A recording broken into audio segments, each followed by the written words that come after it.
Deception is a skill that often gets a bad reputation. But it's actually an essential skill you need to utilise in singles. It drags your opponent out of position and can give you the initiative. So in this video, we're going to give you 2 deceptive shots you should be using in your singles game. So shot number 1, and we are in the forecourt. What shot are we looking at? So we're actually going to look at a little double action straight lift. And before we go into sort of the technical aspects of this, Dean, I want to talk about the scenario here because it's really important. For this shot, the way I always envision using it is if I need to access the straight corner, the straight rear corner, but maybe my opponent's come from that corner. Yeah. And what I need to do is be able to almost encourage them to leave that area and then access that again. And to do that, one, we almost have to set this shot up. And that first is by playing a nice cross shot, maybe in a rally previously, because that shows to our opponent, oh, he likes to play that shot. And then we can set this shot up because they're more likely to look for that shot. And this shot is a combination of those 2 shots. It's a cross, it looks like a cross, and then we're coming back and playing a straight lift. And let's just look at the tactical emphasis, because I'm sure there's some people looking at this video going, but why would you want to be playing to where they've just come from? Because surely they're going to be quite close there. But it's all about momentum and covering different shots. Precisely, yeah. We want to kind of force them maybe into their deep corners. You might even be playing someone who actually that forehand corner, for example, might be their weaker corner, and actually don't want to access around the head as much. So it's all about being slightly different with your shots, not being too obvious, and playing where you want to kind of really target. And sometimes the hardest place to go is the area you just come from. Yeah, precisely. Big change of direction to get back into that corner. So you've mentioned this as a combination of 2 shots, and what are those 2 shots that we're looking at? So it's the cross net, cross push, and then a straight lift. And in a way, that's a fundamental of deception, Dean. You've got to look like you're playing something and play something else.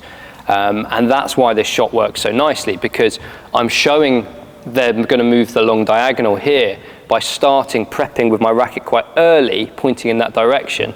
And as that shuttle's coming close to me, and this is a really, really good point, the people who play this the best, they delay it as long as possible. We're not showing this early and then when the shuttle's only just coming over the net, going back straight. We're actually watching that shuttle almost onto our strings, and as we pull across, we're then opening this racket face back up to then punch back into that corner. And the longer you can hold that delay, the better the shot's going to be. Now, we mentioned that deception can sometimes get a bad reputation because people associate almost as a trick shot. That is definitely not what this is.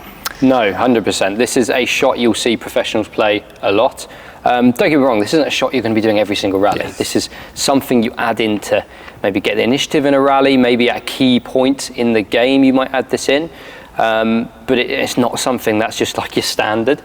But it's really something you should be thinking about having in your game if you don't already do it. And once we've maybe used this deception a couple of times where we're punching back into this corner, actually we open up the very simple cross net as well, because they're also then thinking about going back into that corner. So once we've played it a few times, we can actually go back to the simple shot and not add as much deception as well. Definitely. So how do we go about actually playing this shot? Let's start quickly with the grip. I want you to use the bevel grip here, because that allows you to open that face up nicely for the cross and then turn back quickly to play it straight. And we're really presenting the racket nice and early. We don't want this racket coming from down low. We're presenting early, showing our opponent I want to play cross here. As I then go to play that cross, I'm really going to get this elbow slightly high, dip this racket back, and then punch back down the line. We're not too slow with the movement. It's a quick movement because we don't want to show our opponent what we're going to be doing. As that shot was coming in, I'm looking like I'm playing cross and then punching back down the line. And a big thing here is a squeeze of that grip. Cross, and then punch back down the line. And this shot is punchy. If we don't want to give our opponent too much time, because that takes away the point of the deception, they have more time to recover and get back to that shot. So we want to punch that into the corner, get them late again. And shot number 2, they were actually staying in the forecourt again, but a very different style of deception this time. Yeah, this is more of a hold deception. The last one was a bit more of a double action. Yeah. This is a little hold. And this is one you see some of the top players, Momota, Ginting, they love this shot. And it's a really useful shot to play just to keep your opponent guessing slightly.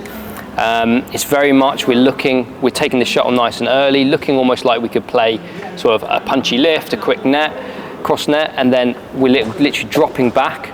That little sharp action back just gets them sort of guessing on their feet a bit, and we're playing nicely back to the net. It's worth maybe talking already, David, about the two different types of deception. So the first one, we're always making them move the wrong way, and this one, as you just demoed, is all about almost changing the time of their split. Yeah, we're holding them for a little bit and then catching their split off guard.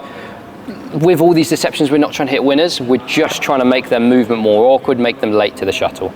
And obviously racket prep, extremely important. Again, we have to feel like we are approaching the shuttle early, which allows us time to feel like we are having this drop. What we don't want to do is come in late and then feel like we're dropping even lower, because that shuttle is going to have a much bigger upwards trajectory, which gives our opponent much more time to adjust. Scenario-wise, where would we be looking to play this type of shot?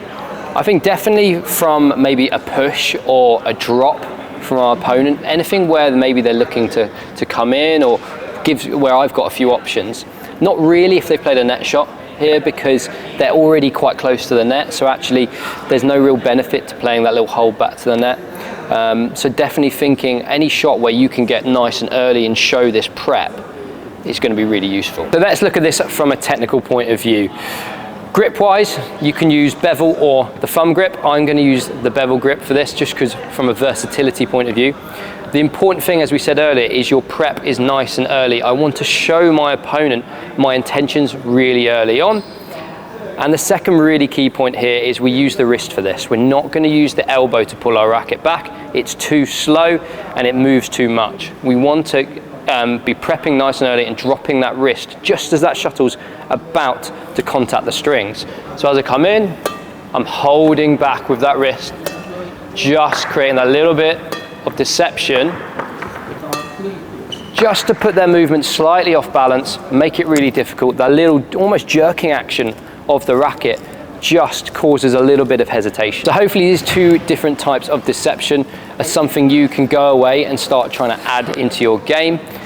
If I could give you a few little pointers for it, make sure you are prepping really early. It is all about showing your opponent one thing and doing another. The earlier you can do that, the more you can sort of sell the shot. And like I said earlier, these aren't trick shots. They're not meant to be winners, and they shouldn't be used all the time. They're just there to get you the initiative in the rally.